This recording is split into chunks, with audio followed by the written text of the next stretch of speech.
The rain came down on the walled garden at Ashvere in the 3rd week of April, and it came down without apology, turning the brick paths to shallow rivers and the bare beds to a paste of clay and dead mulch. And Mira Voss arrived through the servants' gate, with her coat soaked to her shoulders and her leather case held tight under one arm. And she heard the sound before she had taken 10 steps. It was wrong. She knew it in the way she had been taught to know it, the way her father had pressed the knowledge into her over 20 years of early mornings and cold glass frames. And she was running before she understood why. The sound was the groan of old wood under weight it could no longer bear, the sound of a structure surrendering its argument with gravity. And it was coming from the glass house. She found 4 men standing outside it in the rain, with their arms folded and their caps low, discussing the situation in the manner of men who have decided a thing is already lost and would prefer to be proven right in comfort. Inside, through the misted panels, she could see the central ridge beam sagging under 3 inches of standing water that had pooled in the gutter trough above. A simple failure of a simple drain, and below it, in the only warmth left in all of Ashvere, 6 months of seedling work in clay pots and long trays, the forced geraniums and the heat-nursed pelargoniums, and the first of the melon seedlings, each one irreplaceable until the season that had made them came again. She did not speak to the 4 men. She found the glasshouse door and took hold of the iron handle, and the handle gave, and she found the drainage bung at the end of the gutter trough by touch, pulling free the 3 years of debris that had blocked it. And then she climbed onto the potting bench and pushed the sagging section of beam back into its bracket with her shoulder, while the water sheeted down over her and soaked through the last dry part of her coat and ran cold down her spine. And the ridge groaned and then held. She stepped down from the bench and moved along the trays, lifting each pot in turn, pressing a thumb into the medium, separating what had been standing in cold water from what had not, setting the waterlogged ones to the side where they could be assessed at leisure. She was so absorbed in the counting that she did not notice immediately that she was being watched.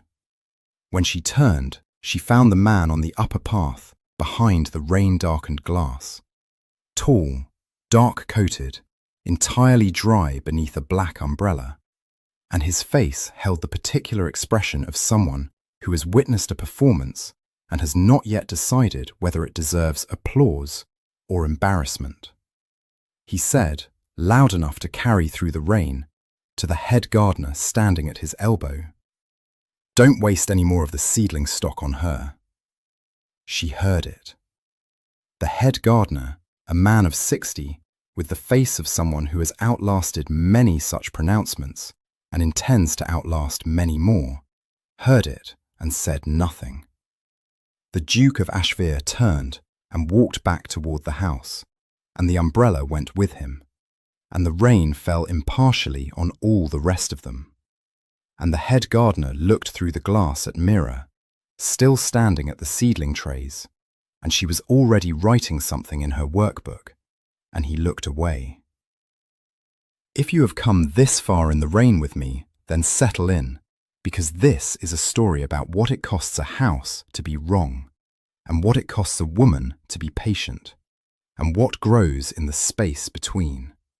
Tell me in the comments, what is the most underestimated thing you have ever watched come right? Her name was Mira Voss, and she was 23 years old, and she had come to Ashvere with nothing that could be called a reference except her own handwriting, which was precise, and the careful way she had described her previous experience in the letter of application, which was technically accurate, because she had spent 20 years in a working garden, and no one had asked her to specify that the garden had been her father's, or that her father was dead. He had died in the November just past, leaving her the tools of his trade, which were considerable, his library of horticultural texts, which were well used and well marked, and the debts of his last commission, which were substantially larger than she had known until the solicitor read her the figure across a table in a small grey room. There was nothing else, excepting the one thing she had pressed against her chest in the cart that brought her to the village, which was a small painted box, green with a yellow catch, containing 2 seed packets in her father's handwriting. Varieties he had crossed himself over many seasons, named in his private shorthand, left to her without explanation. She had not sold the box, she would not. What she had sold was the furniture, the clock, the silver spoon that had been her mother's, and one botanical watercolour of a fritillary that she had sat with for 3 days before she let it go. And what she had kept besides the box was the knowledge her father had spent 20 years pressing into her, the true knowledge, the kind that lives in the hands and in the nose and in the capacity to hear a beam about to give way in a rain-soaked glasshouse. She had come to Ashvere because the position was obscure enough that no one would look for her there, and she needed very badly not to be looked for, at least until the debt cleared and the man who held it either lost interest in collecting her along with the money or found himself occupied elsewhere. His name was Fenwick, and he was her father's brother-in-law, and he had always been kind in the way that persons of small power are kind, for the pleasure of being thanked and for the leverage that stored gratitude provides. He held the note against her father's estate and had written to her twice, pleasantly, and she had not replied, and she had come to Ashvere instead, and she had given her name as Mira Voss, rather than Mira Voss Aldenmere, which was her full name, because the Aldenmere part was the part that would find its way to Fenwick if she let it. Aldenmere being a name with enough history in 3 counties that it did not stay quiet once it was spoken. She had 31 days before his 3rd letter arrived at an address that no longer contained her. After that, she did not know. She knew only that she needed wages and time, and that the position at Ashvere, obscure and badly paid as it was, offered both, and that she had not come this far in the rain to be told what to do with the seedlings by a man who had never raised one. The estate was a body that had stopped eating. She saw this clearly on her first full morning, walking the kitchen gardens before the household was properly awake, moving from the glasshouse range to the long borders to the walled garden, and then out through the wicket gate to the cutting beds beyond, which had been left entirely to themselves and were showing it. The evidence of what it had once been was everywhere in its bones.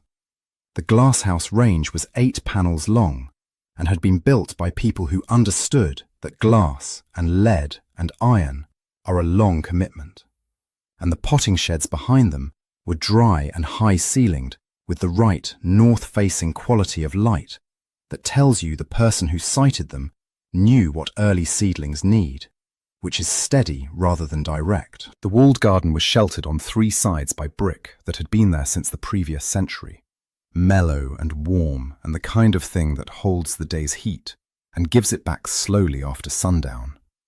The kind of thing you cannot buy and cannot replace and can only maintain or lose. Good bones, her father would have said, running his hand along the mortar. He had always said this, and she had always heard it as consolation, which is partly what it was. But she heard it now primarily as diagnosis. Not ruin, but neglect, and neglect is recoverable if the underlying structure holds, and this one held. The beds were compacted from 2 seasons without turning, the soil in the kitchen garden grey and dense. The glasshouse heating pipes were silted with calcium and debris, but not cracked. The tool shed contained, under a layer of rust that was largely cosmetic, everything a working garden requires, sorted originally by a person who had known their business, now disordered but present. The forcing frames had been stacked carelessly, but were intact. The cold frames wanted glazing in 2 places. The espalier fruit on the north wall had not been summer pruned, and was sending up water chutes that would need removing before they thickened. She catalogued all of it in the margins of her workbook, in the flat language of inventory, without sentiment. What was broken, what was merely dirty, what needed a week, what needed 3, what would wait until autumn. She did not show the catalogue to anyone. She was here to be invisible. She tucked the workbook under the seed trays at the back of the potting shed and said nothing, and began with the glasshouse, because the glasshouse was what the house would feel first, and because starting from strength is not vanity but efficiency, and she had no time for anything that was not efficient. What she said in her first week, she said to Mrs. Holt, the cook, who had been working with whatever the kitchen garden managed to produce and making the best of a diminished supply, with the expression of a person who has made her peace with compromise without being in any way reconciled to it. Mira asked her one question, which was, what does the house want most that it is not getting? Mrs. Holt looked at her for a long moment, with the assessment that cooks reserve for produce of uncertain provenance, and then said, without warmth or self-pity, that it was soft fruit. The strawberry beds had not been properly mulched in the previous spring, and the deer had found the breach in the low wall at the south end, and had come through in June and taken what remained of the crop, and the summer had gone on without it. Mira thanked her and went directly to the strawberry beds and found the breach in the wall, which was 3 courses of stone that had shifted and fallen inward, and she spent 40 minutes stacking them back into alignment with her bare hands, reading the original placement from the marks in the mortar, fitting each stone back to the socket that had held it. She filled the gaps with a quick mix from the bag in the potting shed. She did not mention having done it to anyone, and the work was in a corner that was not visible from the main path. She did not know who, if anyone, noticed it that day.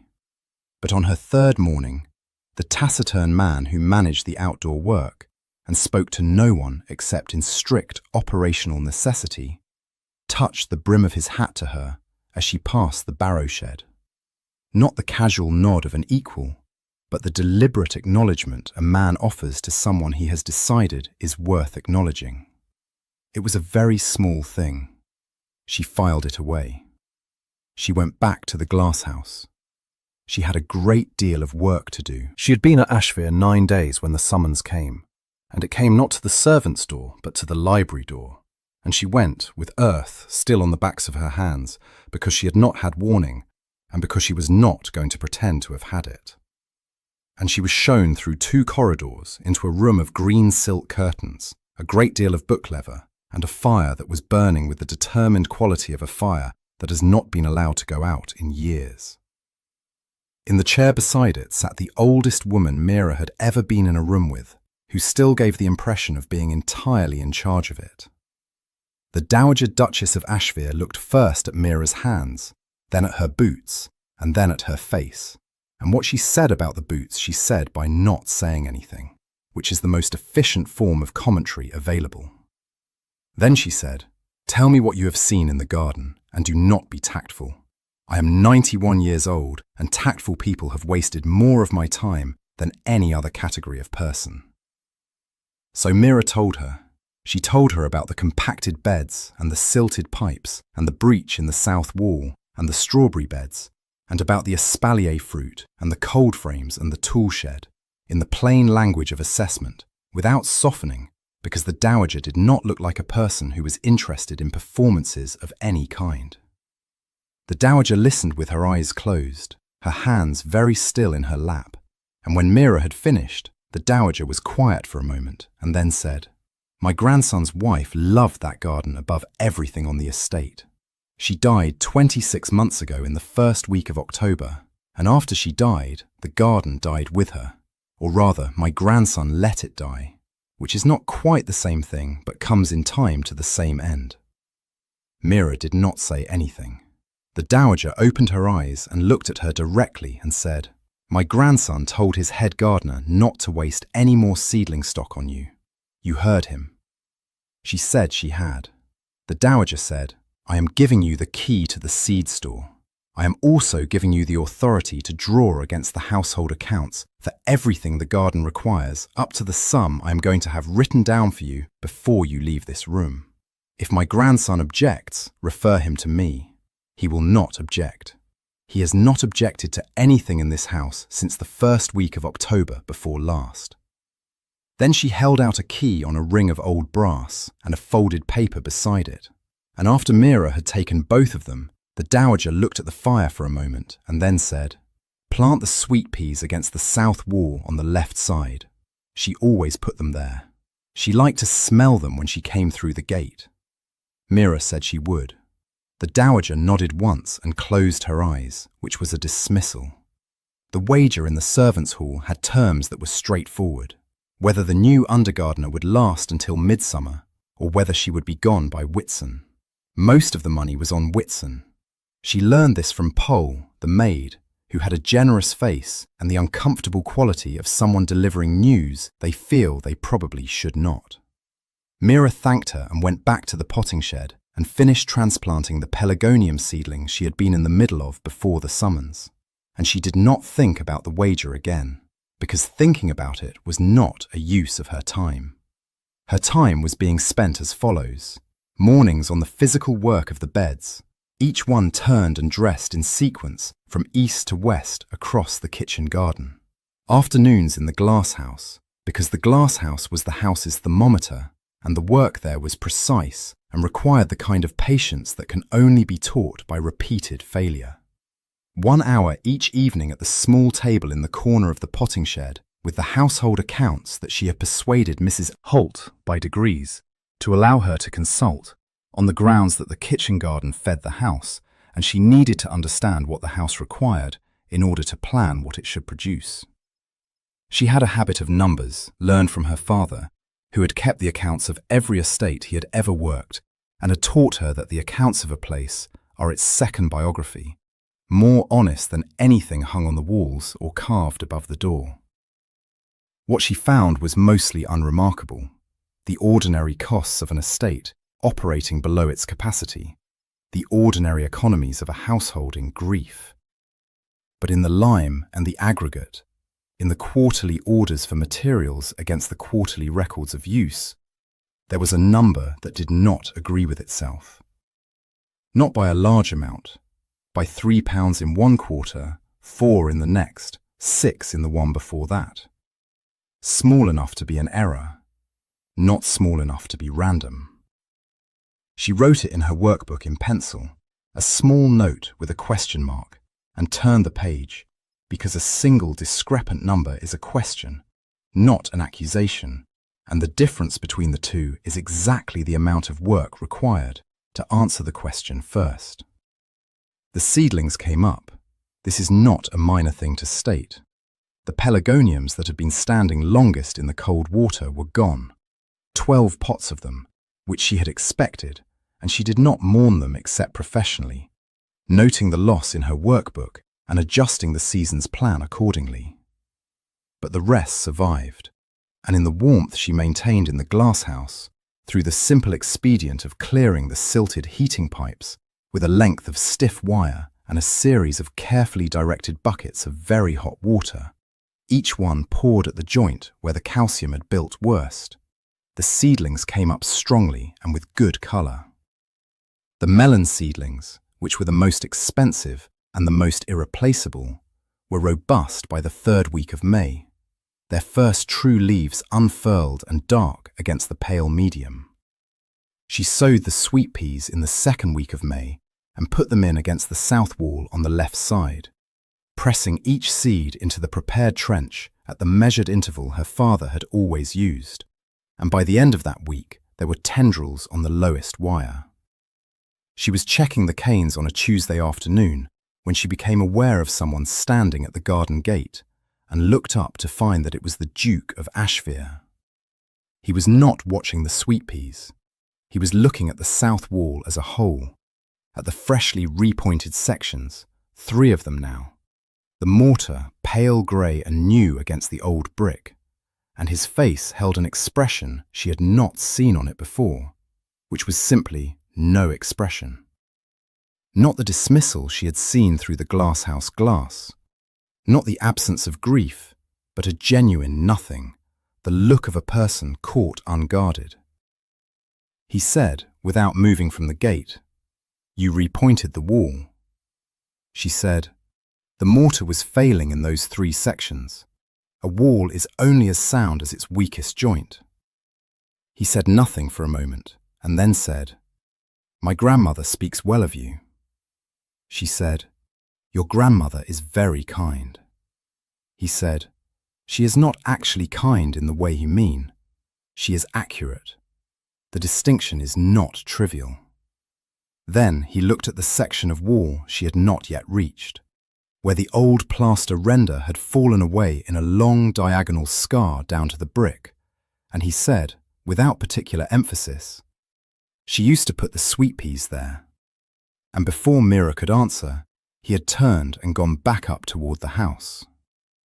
The key to the estate office was not on the ring the dowager had given her, and she had known this, and she had not asked for it, because asking was the wrong instrument. The right instrument was attention, and a door left open by carelessness.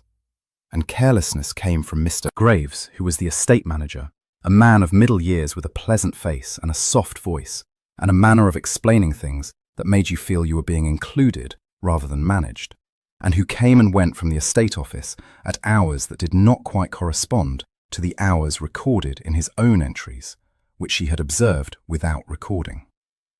The discrepancy in the Lime accounts had grown as she traced it backward through 3 years of historical records, from £12 in the most recent quarter to something that stretched back season by season and had no innocent arithmetic explanation across any of them, and she had been waiting for the door. The door was left open on a Tuesday in the last week of May, because Graves had gone to the village for a meeting with the timber merchant that was scheduled, according to the hall diary, for 2 hours. And she had watched him leave by the side path and had counted her time carefully.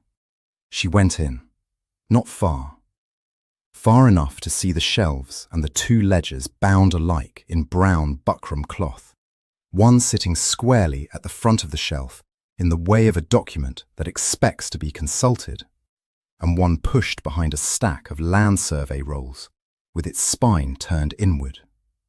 The one at the front was clean, the one at the back was worn at the corners and had a dark stain on the front board, tallow candle by the shape and colour of it. She took the worn one down and opened it to the middle and read the figures for 1 minute, which was all she permitted herself, and then she replaced it exactly as it had been, spine inward, behind the survey rolls, and she went out and she walked directly to the strawberry beds and spent 20 minutes pinning runners because her hands needed something accurate and repetitive to do while the numbers settled. The sum was not what she had expected. She had expected something because the pattern of the discrepancies had been pointing in a direction for 3 months. But the scale of what the worn ledger showed was larger than the pattern had suggested, and she understood now that what she had been seeing in the Lime accounts was only the most visible part of a much larger and older arrangement. She stood in the strawberry bed with her hand on a runner she had forgotten to pin and felt the cold knowledge move through her. And then she made herself breathe, and she pinned the runner and stood up, and she was nearly to the gate when she heard the step on the brick path and turned. Graves stood 2 yards away, and he was smiling in the way he always smiled, and he said, "You have been so thorough in your work, Miss Voss." Then he said, "I only mention it because some of the staff have commented on how broadly your curiosity extends. Beyond the garden, even." She said, "The garden and the house are one body." He said, "Of course. Well, if you ever encounter anything in the accounts you find confusing, do come to me first." He was still smiling. She thanked him and went through the gate, and did not let her pace change until the path curved and the gate was out of sight. She did not go to the Duke. She understood why. She was afraid, and she let herself understand this for exactly 3 days before she went to the Hollowell farm at the edge of the estate, which was 1.5 miles on foot over a path that needed seeing to, and which she had been meaning to visit since the maid had mentioned, in passing, with the half-guilty ease of someone passing on a story they assume is already known, that old Caro was behind on his rent. She found a man of 70 with good boots worn thin at the soles, and a kitchen garden that was being tended with the careful diligence of someone who cannot afford to waste what he grows. He was upright and unwilling to complain in the manner of a man for whom complaining would constitute a defeat, and she did not ask him to complain. She asked him only whether he had spoken with the estate office about the terms of the arrears, and he said that Mr. Graves was always very understanding, always said they would sort it out when the season improved, always said not to worry. Mira said, "And has he written any of that down for your records?" Caro looked at her for a long time without speaking, and she had her answer. She walked back to Ashfire in the evening light and understood for the first time the full shape of the machine, and it was elegant in the way that long-running wrong things become elegant.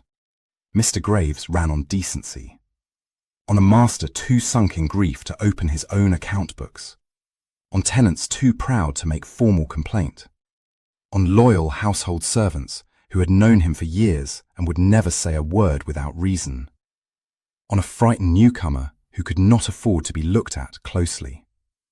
She sat at her small table in the potting shed that night with her workbook and the copy she had been building from the household accounts, and she began to construct the proof properly.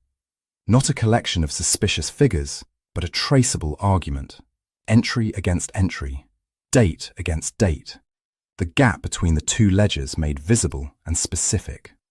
Not a rumour, not an accusation, proof, the kind that lives in paper and in figures, and cannot be explained away by a warm voice and a plausible smile. And she understood that building it would take time, and that she would spend the time correctly, one number at a time, by candlelight, in a room that no one was watching. If you are still with me here, I am grateful. This is the kind of story I never want to rush, and you make it worth the telling. If you have not yet subscribed, this is the moment to do it, because we are almost to the morning when everything came due at once. The evenings in the library had not been arranged so much as arrived at. It was the books first, because the library at Ashfire held a working collection of horticultural texts that were better and more current than anything she had been able to consult since her father's library had gone to the sale, and she had asked through Mrs. Holt whether she might borrow a volume, and permission had been sent back by way of a note left on the hall table without ceremony, as if borrowing from the library were the most ordinary thing in the world, which perhaps for this house it once had been. She had been reading in the library for 11 evenings before the Duke came in one night and found her there. She said nothing. He said nothing. He sat in the chair on the other side of the fireplace with a different book and read it for an hour. And she read hers, and the fire did what it was designed to do, and it was in every way unremarkable, and was clearly going to happen again. It happened 3 nights later, and again the week following, and by the end of June they had established, without discussion, a kind of companionable silence that required nothing from either of them except the willingness to be present in the same room without explanation. He said one evening, not looking up from his book, "You know what you are looking at in the garden." She said, "My father taught me." He said, "He must have started when you were very young." She said, "From the time I could hold a knife." There was a silence that was the comfortable kind, and then he said, "I have not been in the garden since last October." She said, "I know." He said, "Does it look badly?" She said, "It looked badly. It is better now." He looked at his book and said, "She would have been glad to have seen it come back." Then he said, "I should not have said what I said to Graves. About the seedlings, on the day you arrived. She said, "The seedlings are doing well." He said, "Yes," and he did not say anything else, and she did not push him, because pushing him was not the point and had never been. There was one evening toward the end of July when he said, "I find I cannot remember clearly what I signed last spring." She said nothing immediately and then said, "I know." He looked at her. She said, "I am sorry. I do not mean that as a reproach." He said, "I know you do not. That is the difficulty." She deflected because she was not yet ready, and an unfinished argument is no better than a rumour. Meanwhile, Miss Farrow, who had arrived in June and installed herself in the East guest room with the efficiency of someone who intended to stay, had been making her own inquiries, quieter and less friendly than Graves's, and Mira felt the quality of her attention like a pressure change before a storm. Miss Farrow found her one morning in the kitchen corridor and said, "And before Ashvere, you were with your father?" She said, "Yes."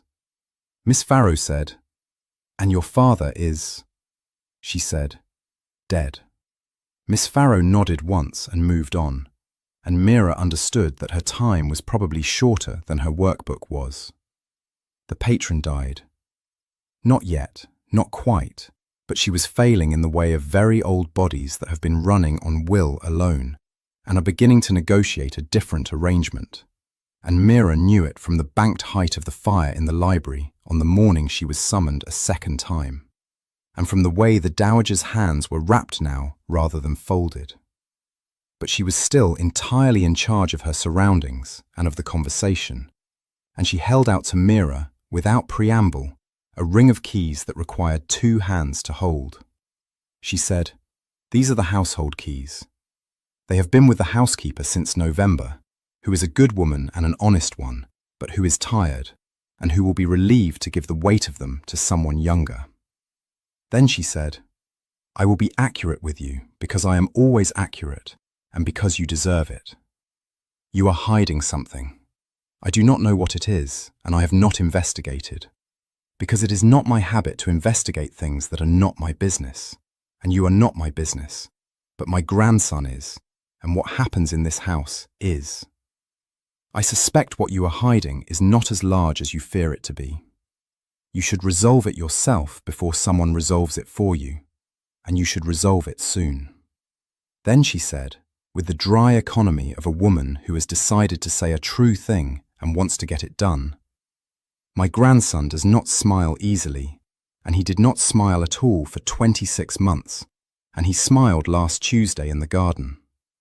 I do not mention this for any particular purpose. I simply note it because I note most things, and because accurate accounting requires including the things that are improving alongside the things that are not." Then she closed her eyes, which was the end of the conversation, and Mira took the keys and went. The morning arrived in the 3rd week of July, bright and merciless, and the rose beds were at their best. She noted this and put it away. The convergence was as follows. At breakfast, Miss Farrow placed a card on the table in front of the Duke, with the name Aldenmere written in her careful hand, and the Duke read it and looked up with the expression of a man who has just understood something he had been given too many opportunities to understand before. At 10:30, a hired carriage came through the main gate, and from it descended Fenwick, wearing his pleasant face and the same quality of warm procedural certainty he had always worn, directed to Ashvere by a letter from Miss Farrow, sent without the Duke's knowledge and, from the quality of Fenwick's preparedness, sent several weeks prior. Mira was in the walled garden checking the state of the sweet peas when Mrs. Holt sent Pole to fetch her, and she came in through the garden door into the entrance hall with earth on her hands and the workbook inside her coat, and found the Duke and Fenwick and Miss Farrow and Graves all standing in the bright hall light in the various attitudes of people who have been waiting. She stood in the doorway and looked at the Duke's face, and his face had closed in the way she had feared it would close, and she discovered that the dread of this moment had been considerably worse than the moment itself, which was merely a room full of people who expected her to be small. The Duke said, "Your name is Aldenmere." She said, "My full name is Mira Voss Aldenmere, yes." He said, "You did not say so." She said, "I did not." Fenwick spoke before she could continue. "My dear Mira has been in considerable difficulty since her father's death," he said, in the warm and reasonable voice he kept for situations that required both warmth and reasonableness. "She is a young woman of very limited resources and some significant obligations, and I have been anxious for her, as any guardian would naturally be." Miss Farrow said, "She has been in this house under a partial name, and she has been given access to the household accounts and to the keys, and one wonders what use she has made of that access." Then Graves, from where he stood near the library door, said nothing, and it was a very particular kind of nothing, the nothing of a man who is prepared for this and is waiting to see which way it falls. The Duke looked at Mira. Mira looked back at him, and she thought, the dread was worse. She said, "You are right that I came here under a partial name. I did this because Mr. Fenwick holds a debt against my father's estate, and I needed wages and time before he found me, and I was wrong not to tell you who I fully was, and I am sorry for it." She said this to the Duke because he was the only person in the room whose opinion had any weight with her. Then she took the workbook from inside her coat and set it on the hall table beside her. She said, "I am also sorry for the timing of what I am about to tell you, because I understand it will appear self-interested given the circumstances. But I am going to tell you anyway, because I have been building toward telling you for 12 weeks, and because the alternative is to let it continue." She looked at the Duke and said, "There is a discrepancy in the estate accounts that totals, across the records I have been able to consult, £943. The repair and maintenance budgets for 2 tenant farms have been systematically rerouted. The wages of 3 dependent workers on the Hollowell farm alone have been drawn and not paid. The quarterly summaries presented to you for signature do not agree with the working ledger, which is the worn one, with the tallow stain on the front board, which is on the back shelf in the estate office behind the survey rolls. I have my copy of the figures, and the dates, and the entries, and I will show you all of them. The authority to make those entries belongs to one person, and was exercised by one person consistently over at least 4 years. Then she put the workbook on the table and looked at Graves. He was still as only a person can be still who has decided that any expression is inadvisable. And then Fenwick laughed, a short, comfortable laugh, the laugh of a man indicating that he finds the whole business a little theatrical. And the laugh was precisely the wrong instrument for that room. And the Duke turned and looked at Fenwick with the expression of a man whose mind has just made a decision, and said very quietly, "I will ask you to wait in the morning room." Fenwick waited in the morning room. Mira went herself to the estate office and came back with both ledgers, the clean one and the worn one, and laid them open side by side on the library table beside her workbook. And the Duke sat across from her and read what she had placed before him, and she answered every question he asked, and the figures answered for themselves, because she had built them to answer. Graves was dismissed that afternoon. He walked out through the servants' door with the warmth entirely gone from his face, and without the soft manner which had been a professional instrument rather than a quality of character. And the last thing he did before the door closed was look at Mira, and she held his gaze steadily and returned nothing but steadiness, because he was not hers to judge, and never had been. She went out to the walled garden afterward, and stood among the sweet peas in the late afternoon light, and felt not triumph, but the specific exhaustion that follows a long period of careful attention, the exhaustion of a person who has been carrying something heavy a long way and has finally been allowed to set it down. She went back inside and sat in the kitchen with Mrs. Holt and said very little, and Mrs. Holt said nothing about the afternoon and poured the tea without commentary, because Mrs. Holt was the best kind of person, who does not remark on a thing unless the remarking adds something to it. Toward evening, Mira found Miss Farrow in the corridor outside the east guest room, standing with her case at her feet in the manner of someone who has already decided what the outcome will be. Mira stopped and looked at her. She said, "I am not going to suggest that you leave. If it is useful to you to remain at Ashfire, that is between you and the Duke." Miss Farrow said, without warmth, "You cannot afford to be generous." She is afraid, Mira understood, in the plain way of someone recognizing a familiar country.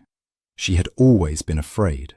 The investigation of Mira's past had been the action of a woman running out of room, looking for any advantage that might make her position safe, and that was a thing Mira understood in her hands and her chest, as clearly as she understood the sound of a beam about to fail.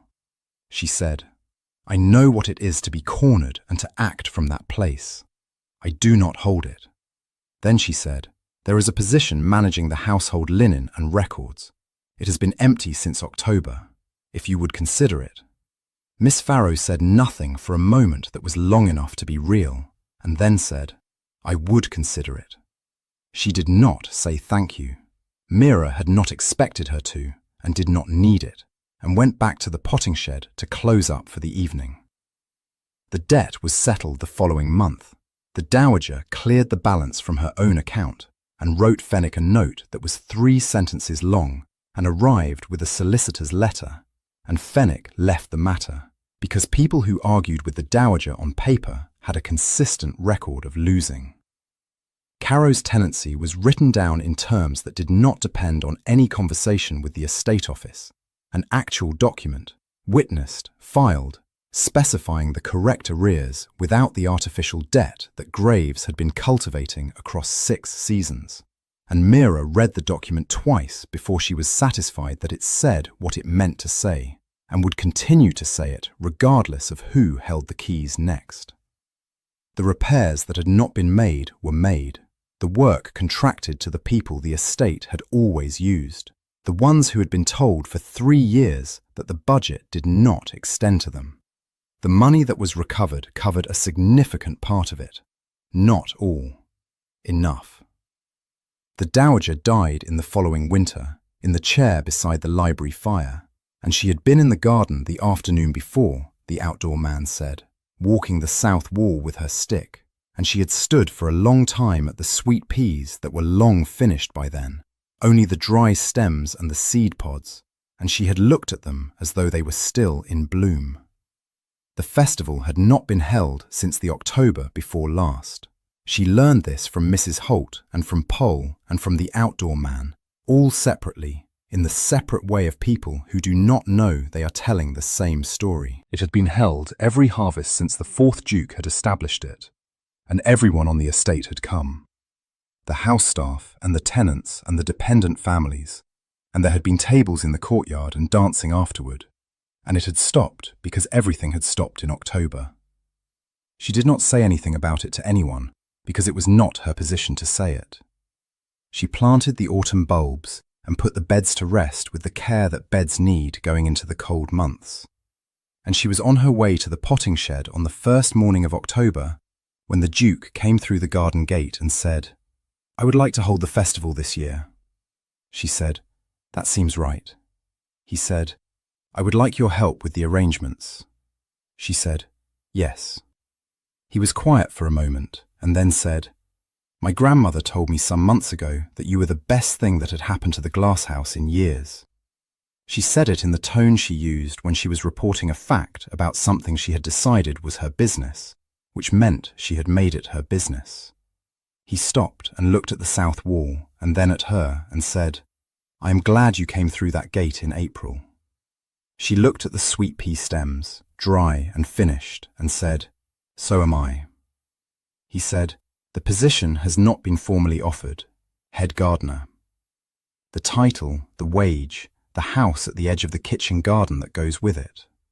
She said nothing immediately, which was its own kind of answer, and he understood that there was a condition coming and waited for it. She said, "Caro's farm. I want the terms reviewed again in spring and written in a new document that accounts for the lost years properly, not just the reduced arrears. Something that acknowledges what was taken." He said, "Done." She said, "Then yes." He looked at her for a moment in the way of a man who has something further to say and is considering whether to say it, and then said, "This is not a transaction. I want you to understand that. Whatever I am asking without conditions, and if you had said no, I would have found you a good position elsewhere and been sorry about it." She said, "I know." He said, "All right."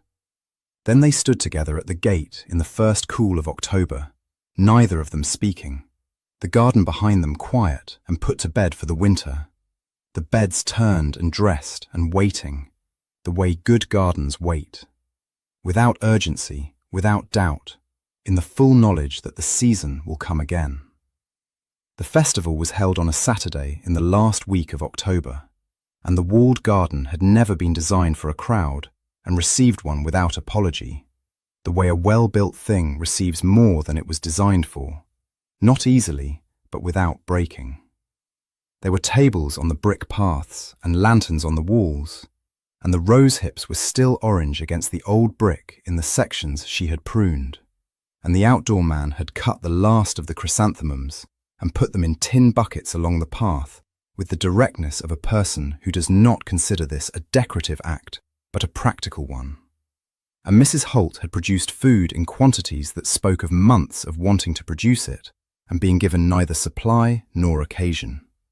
Poll was there, and Caro was there, and the outdoor man stood near the barrow shed with a cup in his hand and watched everything with the still attention of a person who is very quietly glad. And Miss Farrow was there in the useful capacity that had become, in the months since she had accepted it, a real position rather than a comfortable exile, and she stood near the hall door with a list and managed the evening with the precision she brought to everything, and did not soften and was warmer than she had been. Mira stood at the garden gate in the last of the evening light and looked at all of it. And in her coat pocket were two things: the seed packets in her father's handwriting, which she had not planted yet and was saving for spring, and the ring of household keys, which had required two hands to hold when the dowager first placed them in hers, and sat lighter now than she would have thought possible. The Duke came to stand beside her, and he looked at the same garden, and he said, "She would have been very happy tonight." She said, "Yes." He said nothing else for a time, and then he put his hand on the gate beside her hand, not quite touching, and they stood there in the last of the light while the party went on around them, and the lanterns swung a little in the evening breeze, and the garden held its warmth as good walled gardens do, long after the sun has left it. She had come through a gate in the rain in April, with nothing but the knowledge in her hands, and a name she was afraid to give.